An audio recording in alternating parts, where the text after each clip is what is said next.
Eto mga kaibigan, kapag mapunta po kayo dito sa Iloilo, di nyo po pwedeng di matikman. Ito pong napakasarap nilang bibingka. Maliliit lang po yan pero sobrang sarap po niyan. Talaga mabubusog na po kayo niyan.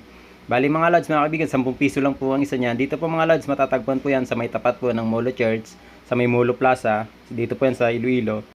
Kaya ngayon na nandito ako sa Iloilo, di ko pinalampas na di ko matikman ang kanilang napakasarap na bibingka. Yan mga lods mga kaibigan, yung kanilang pugon dyan po yan niluluto. Talaga naman napaka-natural na pagluluto pa rin. Pero the best pa rin talaga na ang sarap nito. Marami po rito mga nagtitinda po ng bibingka dito po yan sa may tapat po ng plaza at ng Molo Church at ng Molo Mansion. Marami na po kayong pwedeng pagpilian dito kung saan nyo po gustong bumili. Napakarami po rin nilang nagtitinda na rito. Yan mga lads mga kaibigan, talagang tunay na masarap po yan. Kahit maliit lang po yan pero napakasarap po ng lasa. Talagang mabubusog na po kayo. Grabe, napakalupit magluto ni ate, napakarami po niyan. Yun mga kaibigan, mga lods, sana pag pumunta kayo rito, matikman nyo itong napakasarap na bibingka. Dito po yan sa Iloilo City. Maraming salamat po. Busog na busog ako rito sa bibingka.